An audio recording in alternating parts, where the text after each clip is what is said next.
Hey everyone, welcome to the Oasis Podcast.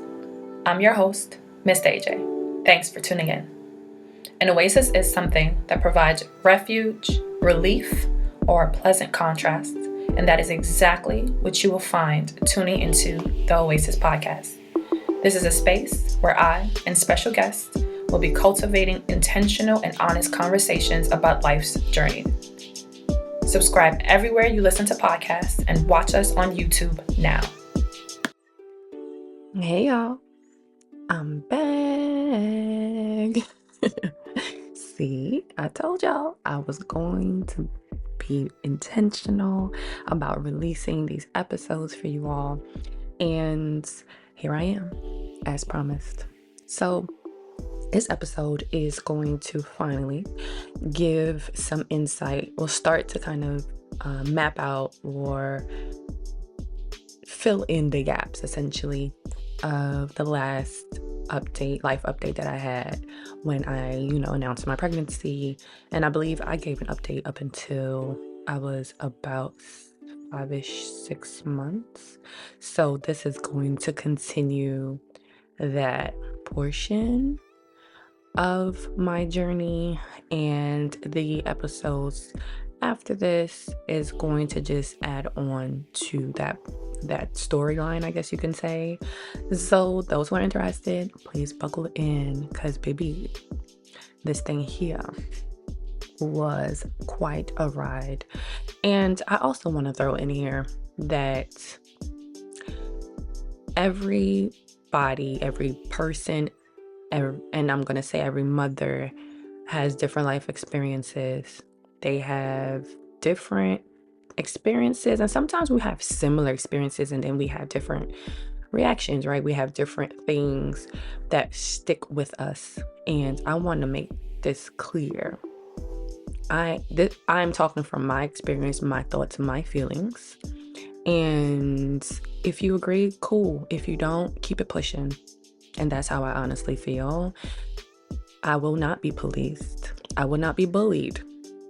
I will not be told I shouldn't think like this and I shouldn't do that. You feel differently. Good for you. Go about your business. Okay? This is how I feel. Now, being on the other end of a lot of things, I have different thoughts and feelings than when I didn't experience things. Because a lot of things, in theory, you think different, you feel different. And then when it actually happens, it's a whole nother story, right? And for some, you know what? You can be on cloud 9 and it's all rainbows and unicorns for you. And again, that's wonderful. That's beautiful. For me and quite a few other people that I know, that was not the case. And I'm going to candidly share my experience. And again, this ain't for you. Keep it pushing. But if it is, and for those who want a real, encounter, a real accounting for this experience, stay tuned, because I got it for you. So, like I said, I think I left off around 5-ish months. So to give a recap, the beginning of my pregnancy, again, I did IUI, which is intrauterine insemination. And I believe it took either that or the natural way. Who knows? God does. I'm not sure. But let's assume that it was the IUI. So I got pregnant, and around that same time, a little bit before, I had gotten an ear infection. And so I was put on antibiotics. Now, I have a very sensitive system, and antibiotics always wipes my system out. And this was no different. So prior to me getting the IUI, I had finished the course of antibiotics. But what had happened is it also wiped out all the good bacteria in my gut. Now, I've had gut issues for some years, but it was quite some years before, this incident, which was in 2022, that I've had this experience, because I've kind of got my gut health issue under wraps. And so the antibiotics wiped out the good bacteria. And so I started having gastro pain. Again, I wasn't making the connection because it's been so long that I've had this issue. I wasn't making the connection. Now I go get IUI. And are you feeling overwhelmed by the demands of life, motherhood? At AJO Consulting Services, LLC, we offer comprehensive wellness services that include personalized coaching, doula care, consulting, and personal professional development to help you navigate this beautiful yet challenging phase of life. Our services are designed to support individuals and communities, especially women, birthing people, and families of color, in creating a more joyful and stress-free experience. From family planning to postpartum care, we provide the tools and resources you need to thrive. Let AJO Consulting Services help you prioritize your well-being and create a healthier, happier future for yourself and your family. And I get pregnant immediately, right? So my first trimester, literally the first 3 months, I was in so much pain. I hadn't made the connection fully that it was necessarily my gut, but the pregnancy exacerbated that. And so I saw a gastroenterologist and all this stuff. And I mentioned to him, he was like, you know what? It could be that the antibiotics wiped out the good bacteria and that's why you're feeling the way you're feeling. Essentially, couldn't do much for me outside of just like eat yogurt. All right. So cool. Got it. Did that, but more regularly, because I think I did eat yogurt, or I took I take prebiotics, but I wasn't taking it like every day and regularly. And so I started doing that and eating the yogurt. And it wasn't until the ending of the first trimester that I started to feel better. But I would have terrible pain. And for some reason it happened at night, like doubled over in the bathroom, crying type of pain. It was so bad. So that was my first trimester. My first trimester, I didn't have any morning sickness per se. I was short of breath. Like I think I mentioned those. My asthma exacerbated. I couldn't breathe for nothing. I felt heavy immediately. And so walking and stuff was hard.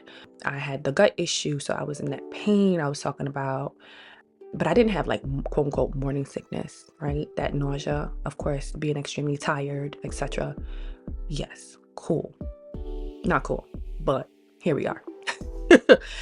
So I'm like, all right, finally towards the end of the first trimester, I'm like, bet I'm feeling my gut. It's not hurting no more. I'm like, yes, thank goodness. Second trimester, you're supposed to feel better, they say. And I'm saying they say because there was so many things said about pregnancy and birth and postpartum that I'm gonna call bullshit on. And I really think you can give people the outline, but emphasize this may not be for you, or this may not be your story. And it was not my story. Second trimester, guess what I had? Yep, you guessed it. Morning sickness, but let's just call it all day sickness. All mother effing day sickness. Okay? That's what it was. All day sickness. And everything made me vomit. Lord. So it was finding things that I can take. Everything made me nauseous. Everything made me vomit. I couldn't take prenatals. It was not fun. And y'all might hear some pauses. Y'all might hear me you might hear emotion in my voice because I'm also going to be honest. And I might even cry a little bit, to be honest, because this was not a fun experience. It really was not. Now, looking back on it, now thinking about everything, I feel grateful. At the time, I did not. At the time, I was regretting my decision. And that is my truth. It was a terrible decision on many levels, okay? And I'll talk just about the pregnancy in itself, and I'll probably touch up on the other pieces of it, maybe in another episode.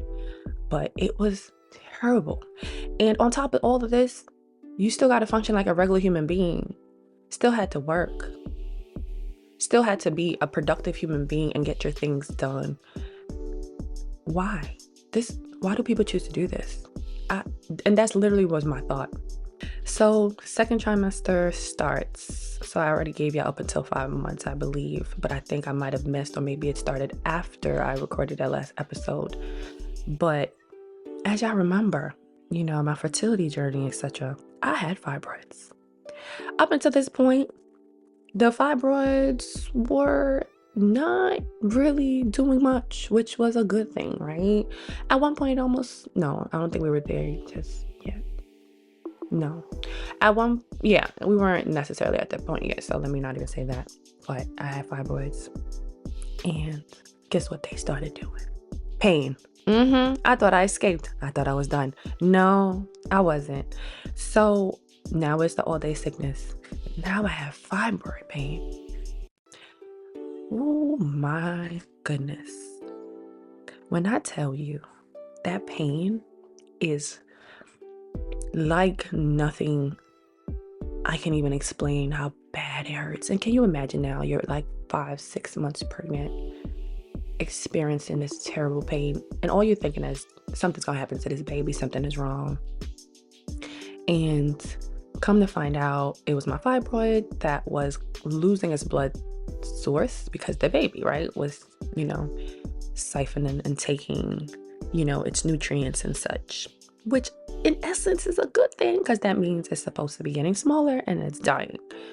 But when they die, they don't just go off into the night. It hurts. It hurts so bad. So bad.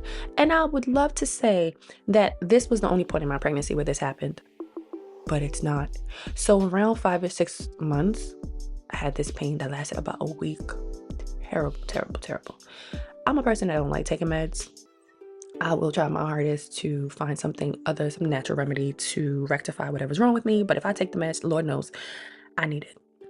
And especially being pregnant, which is a prison, you can't do and take a lot of things. I had to take Tylenol. I fought taking this Tylenol for days, but the pain got so bad that I went with the doctor's recommendation. They was like, just take the Tylenol, but take it regularly. The pain will go away. Even when you're thinking that you don't have that much pain, just take it because you need it, regularly in your blood, in your system, essentially. Cool. It wasn't until maybe the last few days of the pain that I started taking the Tylenol and it went away. But this pain was so bad, made me cry bad, and I have a high pain tolerance. It was bad. And such a scary thing too. And I think that's the part that probably maybe it made it worse. I don't know. But it felt so bad, it hurt so bad, and it was terrifying because you're thinking something is happening to your baby. You know what I mean? And despite of oh no, it's okay, there's always this fear that something wrong is happening to your child. And it was an experience, child. So okay, we finally get past this point, and that's around 5-ish, 6 months. But this happens again, though, in my third trimester, because I had 2 fibroids. One was pretty big, decent size, which I think I mentioned, and there was another one closer to my cervix that was smaller. But as the pregnancy, got further along, it grew. And so the pain that I was experiencing was supposed to be because these things were dying. No, at one point they got smaller and it looked like they were dying, and then towards the end of the pregnancy, they got bigger and they started growing. So they never actually went away. At one point, the larger one actually grew bigger than the baby's head. Yeah. And the one that was closer to my cervix actually became, not to say an issue, but it was caution around it because it looked like it might close my cervix. And then if that's the case, then the baby wouldn't be able to come out vaginally and I might have to have a C-section. So much, Lord. So now we're in end of second into our third. We're vomiting all the damn time, just nauseous. There was a handful of things I could actually eat. So I wasn't really gaining a lot of weight at all, to be honest. You're supposed to, depending on your weight before you started, you're supposed to gain about 30 pounds. 25 to 30 pounds, 20 to 30, or something like that, depending. I was supposed to gain 30 pounds, that's all I remember. And by this point, I had only gained maybe 10 to 15 pounds. And they were like, so yeah, you need to gain weight. Hey, that's nice. I can't keep food down. What you want me to do? What do you want me to do? So I had to go on medication so that I wouldn't vomit as much. The medication, I believe, did work. And so that was something that got me through. However, it stopped with the vomiting, but the nausea and stuff was still there. So it helped to a point. I ate for the sake of, I know I had to eat, but it wasn't because I was hungry. Like, I did not have cravings like that. I maybe had cravings twice throughout my whole pregnancy, maybe, but I was not ravenous or nothing like that. Maybe towards the end of my third trimester, where I did gain the amount of weight that I needed, but literally it happened probably those last 2 months I was pregnant. And that's when I was like, ooh, I can't eat because I wasn't nauseous anymore. Well, not as much. I wasn't vomiting anymore. And so I was like, all right, boom, let's eat. But no. and those who know me know I love food. So this was hard. And even after giving birth, it took me a long time to have an actual appetite. I didn't want to eat. I would literally eat because I knew I had to eat, but there was no joy in eating. I didn't enjoy the things that I would normally eat. I loved bananas before. During pregnancy, disgusting. I could not stand bananas. I couldn't stand water, which I love drinking water. Could not stand the taste of water. The things I could stomach, hamburgers, burgers. I was not a beef eater like that. I had it here and there, but I needed a burger often. That's the thing. I could eat pizza, but then it started giving me heartburn, like really bad heartburn. Like, oh my gosh, the heartburn, Lord. Oh my goodness, the heartburn. Ooh. But anyway, pizza, hamburgers. Geez, it wasn't much that I could take, honestly, because I couldn't even take my prenatals because they made me nauseous. So I had to drink some smoothies, and that's if I could keep them down. Oh my goodness, it was reliving this was just like, geez. And this is a reason why it took me so long to even record these episodes. Thinking about pregnancy for a long time was traumatic for me. Thinking about birth, thinking about postpartum, the early postpartum days was traumatic as hell for me. It really triggered me. It really, like, my chest would get tight. I would just want to cry. That's literally how bad of an experience it was for me, unfortunately. And I say unfortunately because I didn't have the experience that I thought I would have. I didn't have the experience that people made it seem I would have. It was not a great experience. There was not many points in the pregnancy that I can say, oh my God, I was so happy. Oh my God, this was a blessing. I was just enjoying the pregnancy. No, I didn't like being pregnant. I didn't like feeling not even a baby move or kick. It felt weird as fuck. I ain't gonna lie. It was weird. It felt like there was an alien in my body, and like my body wasn't mine. I couldn't do so many regular little things. And for a person like me who is very independent, honestly, not being able to do little things irritated my spirit. There was a lot of crying. Oh my God, so much crying. Crying because I grieved the life that I was leaving, the life that I had prior to. And that's, now going to have to share my space with a little human being. And I had to rearrange my space. That, oh my God, almost took me out, child. Like, that was so hard for me. Then it's just grieving life. Just like, I can't even get up and go for a walk like I need to. I got to prep myself mentally and physically, Lord, just to get up, get dressed, go outside and walk 2-3 blocks.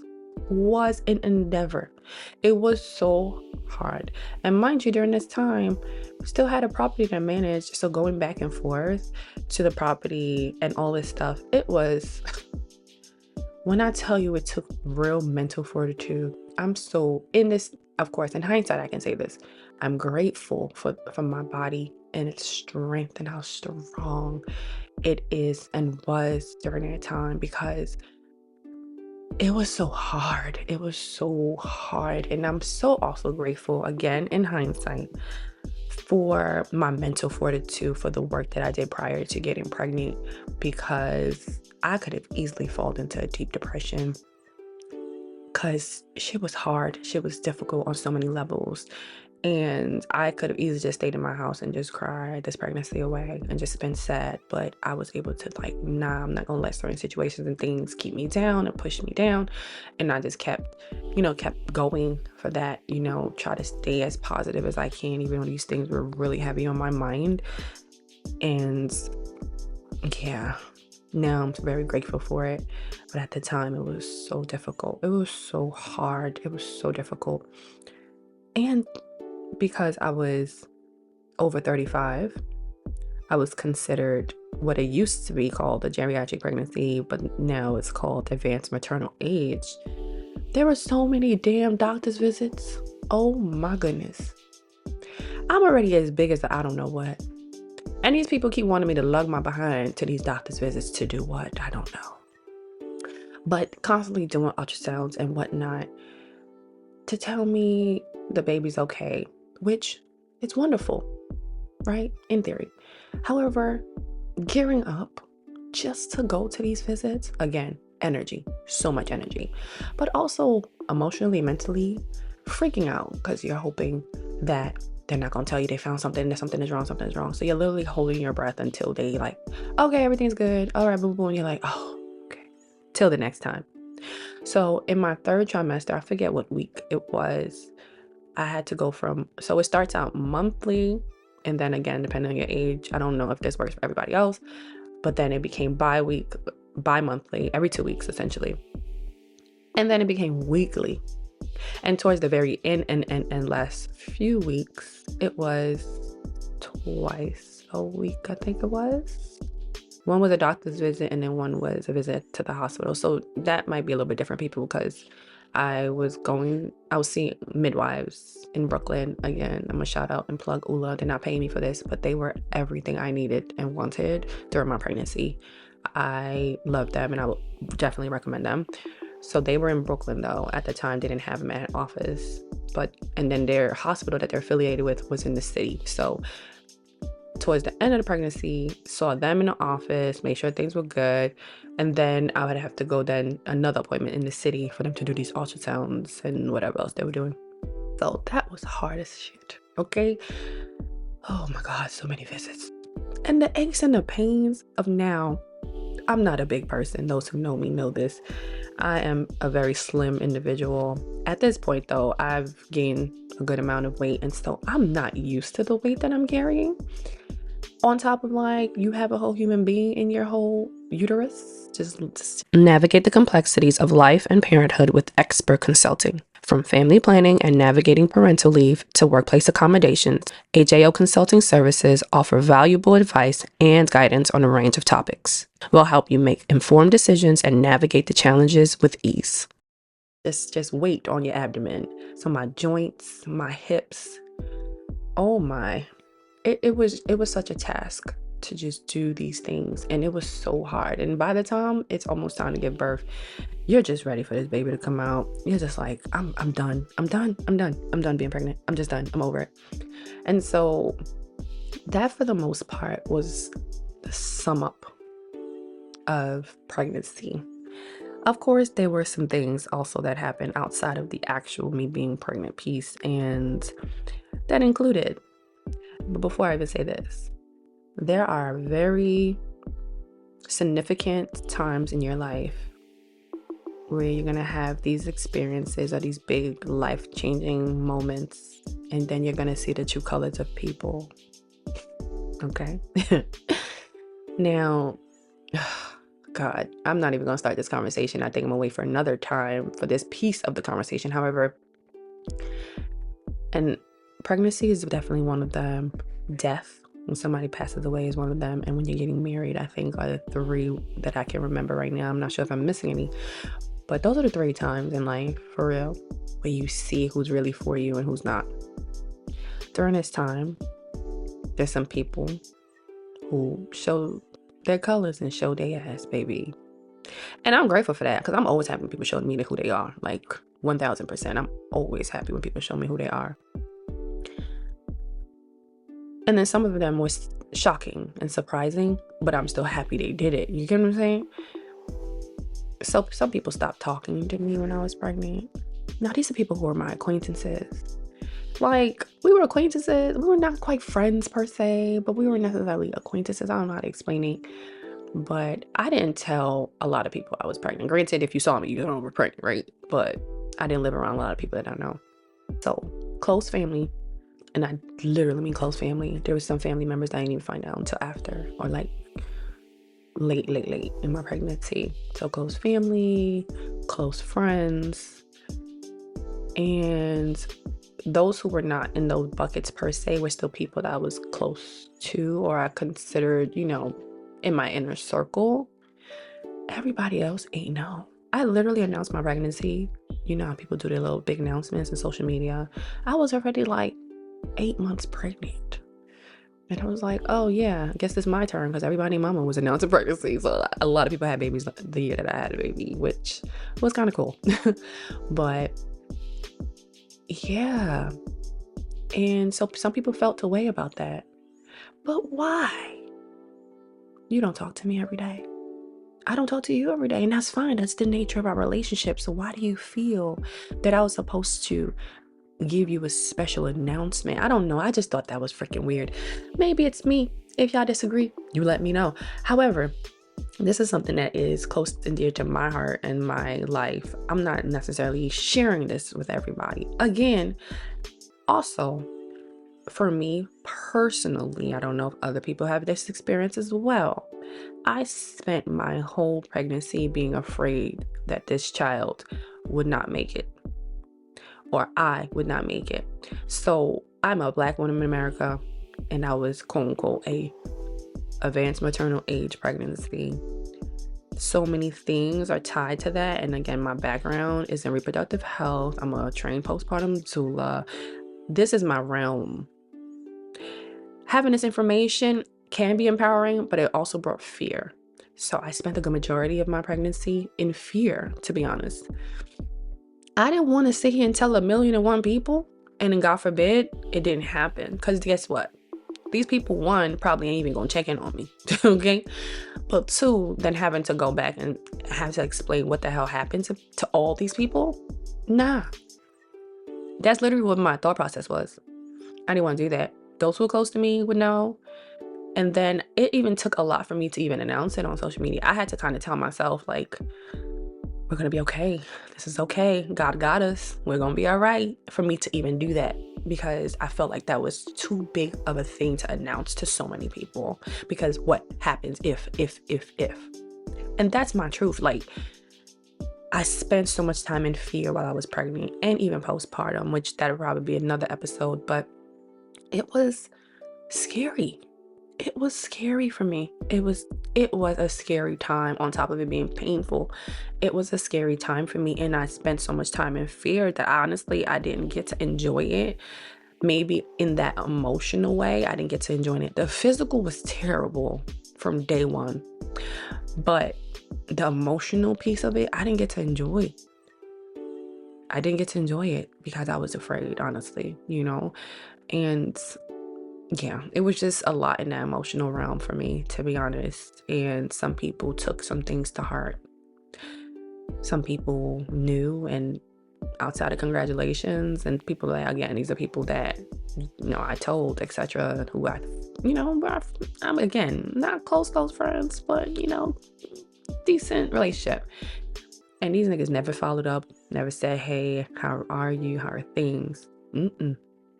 And I say this and I share this, and I probably have another episode specifically on this. Be ready when you make the decision to have a child to do a majority of it without a village. And this shit is sad and it sucks. Or you might have a village, but it may not be as big of a village as you thought it would be. The riders are gonna ride with you, hopefully. But the other outliers, the ones that was out there with you partying and chilling and not them. They're gonna sit here and egg you on maybe when you're in a relationship. Oh, when you gonna have a baby? When you gonna But then when it's time, when you actually get pregnant, you actually have that baby, they gonna forget that you even exist, okay?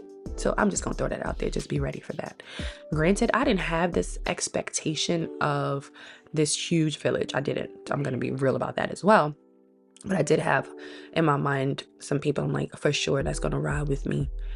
Did all those people ride? No, ma'am. No, sir, they did not.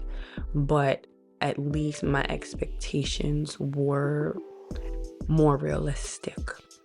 And I'm grateful that I did give myself more of a realistic idea. So, like I said, I did my baby reveal at like 8 months, almost 9 months, to be honest. I was close to being 9 months. And I wasn't even sure I wanted to even do a maternity shoot. Like, there was so many things I was just like, nah, I don't want to do it. Like, I was like, nah, I don't want to do it because, again, of that fear. And I just wasn't in the mood to do nothing. I didn't feel pretty. I didn't feel cute. I didn't feel like I had no damn glow. It took so much energy to do things that just the thought of having to get up and get dressed for anything, I was like, no, I don't want to do it. And that's the reality of the situation. So I finally last minute went ahead and did the maternity shoot. And that was out of convincing of people. Like, people had to tell me. And I believe it was one of the people that I definitely heeded, her words was my spiritual mom. I think I've talked to you guys about, because she was just like, you never know if you're going to have this experience again. Enjoy the experience. Just do all the things, And I was like, you know what? You're right. And so I went ahead, I think I did my maternity shoot. I was 8 months or about to be 8 months or almost 9 months. It was something like that, but I did it later on in the pregnancy. And the baby shower as well was right before I turned 8 months, I think. I actually did the baby shower before I did the maternity shoot. That's how unsure of me wanting to do a maternity shoot I was. And I didn't even want to do a baby shower like that. I swear to God, I only wanted a cutesy little thing with my family, just like I did with the gender reveal. Well, sex reveal. We know gender and sex are two different things. At least I hope we do. If you don't know, please just look it up. But I did that. And so that I was actually a little excited about, because I knew what the sex was, but I liked the theme of it. It was a Christmas theme. And so I love Christmas time. So that made me happy to do, because the planning and decorating of it was fun. But I just didn't want the hoopla. I'm a Leo, and those who know, they know. But I love birthdays and all that stuff. I don't know. I don't know. Maybe I'm just a different type of Leo. I don't like being the center of attention like that. Unless I want to be the center of attention. However, my personality, I don't like being the center of attention like that. You get what I'm saying? So I didn't want this big fanfare, mad people spending mad money.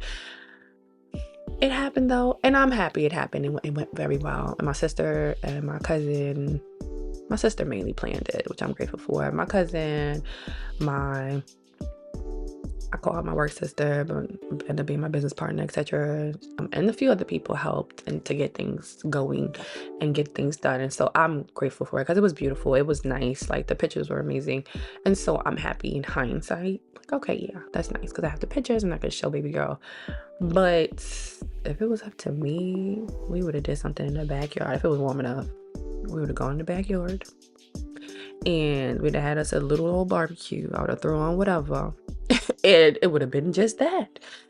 And that's how I've been operating ever since. That's just how I operate in certain things. I like to travel, so I'll, spend the coin on some travel and things like that. And if it's a birthday or whatever. But I don't know. These other things, I just feel it's a lot. And I don't think it's necessary personally. Yes, to celebrate. And then it's a mad people that you don't even know like that. And in your face. And I don't like entertaining people. I don't like entertaining people. I don't want to be kiki and I don't do small talk. So anyway, it happened. It was wonderful. I'm grateful. So let's just leave it at that. Oh, I also did take during my pregnancy. I traveled when I was 6 months pregnant, and we went to Bermuda. Terrible trip. Sucked. It was Bruh, like when I tell you certain things that happened during my pregnancy was just trash. Like it was just trash. But it was supposed to be my last little hoopla, before I'm like, all right, I'm just gonna sit my ass at home. Let me bake this baby and like get my life together. And I'm going to Bermuda as my yearly, Christmas trip that I do with my family. And why was Bermuda unseasonably cold without wet? Oh, that's wonderful. Now I'm not even pregnant. Uncomfortable as hell. Bermuda now is cold. Why I left my house? Granted, New York was brick ass during that time. Again, like it was like some storm. Something happened around then. It was like snow or something. So I'm like, okay, I guess it's a little better. But Bermuda's cold. It's rainy. And because of the weather, they didn't have the celebration, the Christmas celebration that they usually have. I was just like, come on, man. Come on. I was just annoyed. I was so annoyed. The good thing that did come from during the trip is that was like around the first time that I felt the baby kick. So it was like between 5 and 6 months when I felt the baby kick. That was like the first time. And I was like, it was so weird. It doesn't feel, again, like what they say. It don't feel like no damn butterflies. It's just like this weird sensation. And I kept feeling it after I ate. And I'm like, oh, I think that's what it was. And it was. That's exactly what it was. Because as it kept happening, yeah, that was what it was. So that was like the good thing that came out of it. And again, trying to make the most of the trip. But I didn't take another trip. It took me maybe a year and a half before I took another trip. And I'm talking about any type of trip. I'm talking about within the States. Anything, road trip. I didn't do nothing. Like I had to, remember I was telling y'all I had to grieve my previous life? The not being able to travel or not be able to travel the way I wanted to, how I used to, was one of the hardest parts too. And I cried a lot. And for me to be able to move past that crying, I had to tell myself, you're not traveling for, whatever, some unforeseeable time. I think I told myself a year or two. I don't know what I said to myself, but that's what it's going to be. And for me to be like, okay, that's it. And then move it, as opposed to me thinking, oh man, right now I'd have been here. Oh, I could have been doing this. Because that's what I was doing. I did a lot of that. Like, oh man, I could have been doing this and I could have, and I was just torturing myself. And so I had to tell myself, this is what it is. That's it. And that helped a lot. That helped me really get myself in a better mental space. And I was like, cool, that's it. All right, boom, let's move on. And so just removing that piece of my life for the moment, but also telling myself for now, right? I've changed for now. And this is a line that I say to myself. I still say to myself. I said it to myself this morning, and this too shall pass. And it's temporary. I have to keep telling myself it's temporary. It's temporary. I say this. I said it during my pregnancy. I said it postpartum, and I'm still saying it. I'm still postpartum, considered postpartum, but I'm still saying it now. When things feel a little tough, when things feel so or you just want some change, this too shall pass. This too shall pass, and it's the truth. I didn't stay pregnant forever, though. It felt like that. It passed, right? I gave birth. It passed. My baby went through the newborn stage. It passed. So like the tough moments, the pockets where you feel like it's gonna last forever, it goes away. Praise God. Thank God. So reminding myself, this too shall pass, this too shall pass. So that was a big piece of just, I guess I want to say my pregnancy, but like grieving my grief. That was a big part of my grief. And it's really telling myself, this too shall pass and I'll be okay. This is going to be fine. This is going to be okay. We're going to be okay. So that right there is my pregnancy in eggshell. I guess I'll talk you guys up until it was time to give birth. And so I got 2 due dates. The original due date was from my fertility specialist. Again, they make their own assertions based on, imaging. And then when they did the IUI, and so they gave me a date. And then when I went to the hospital, which is when you graduate from the fertility clinic to, your OB, your midwife, who's taking care of you during your pregnancy. When I graduated, when they did their own assessment, the hospital essentially did it, they gave me a due date that was 2 days prior to what my fertility specialist gave.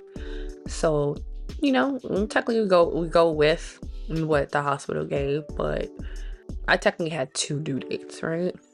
So, time is getting near, getting big, going to these multiple visits. And now they do these ultrasounds again to make sure the baby's okay, of course. But they also tell you like, oh, the baby's this size and this weight and all that. And let me tell you how none of that was accurate. None of it. Okay. The fibroid also kind of hindered her from like moving around too much. And that was also a thing. Like there was a point in the pregnancy where the placenta was so low in my uterus. It was almost close to my cervix. So that was also a thing. They were like, oh, they're not sure about if I'll be able to do a vaginal birth, but things worked out, thank God, because child, let me tell you how the praying, thank God, but things worked out. But the fibroids, outside of the pain that it caused, they hindered her a little bit, not too much, thank goodness, but there was, I think, by the time she was, I can't remember the exact timing, but where this was a timing where she should have been able to like move around a lot more, even though some babies turn and then they stay there. Some babies keep turning, but until it's time to give birth, she was in that stage of like, she should have been able to keep turning a little bit. She was upside down and then she stayed that way. And I think it was because there was the fibroid that was close to the cervix was kind of hindering her from being able to flip and back and forth. So that was a thing. And so she was down there putting pressure in my pelvic area probably a lot much sooner than she probably was supposed to. So that was something that we were monitoring as well. And so in my mind, I'm like, okay, first baby. They was like, oh, your first baby usually comes earlier, yada, yada, yada, telling you all the things. So I'm thinking, all right, bet. I'm prepping, I'm like praying literally every week you're praying that you get to the next week so that you can be full term. And I think they consider full term 38 weeks because you start being considered full term 38 weeks, even though, pregnancy is technically 40 weeks and can be more than that. It can be 41, 42 weeks, I believe. And so I'm like, all right, bet. I'm praying. All right, boom, we get past that. The preemies, boom, we get past, so all these stages, good, wonderful. So starting around, I think started around 36 weeks, I was just like, all right, let me make sure I get myself together in case this baby decides she won't come. You know what I'm saying? So now I'm really making sure things in the house is set up. And whenever I go outside now, you best believe I just had on a diaper. Because I say, you're not going to catch me out here slipping my water break while I'm out here looking crazy. I was not doing it. At home, I was sleeping with something on my bed or wherever I was sitting down just to make sure I didn't have a mess in case the baby decided she wanted to come early. She did not come early. Baby girl came exactly on the day that the fertility specialist said, to the day. Now, they say that's a very rare occurrence that babies do not typically come on the day that their due date essentially, but not this girl. And let me tell you how she was right on time, and she's been that way ever since. And that would be my child. Like, those who know me know I like order, I like routine. She's a very routine girl. She put herself on her own routine. We'll talk about that later, but I say that to say she came exactly the day that the fertility specialist said that she was supposed to come. And that's why also I'm thinking it was IUI that did it, right? So the day that the hospital gave that I was supposed to give birth. And so during this time, I don't know if I've also mentioned that I had a birth and postpartum doula. Well, 2 for 1. Ebony. Hey girls. And if y'all want information to contact them, they were amazing. They were wonderful. I would always recommend them. I still keep in touch.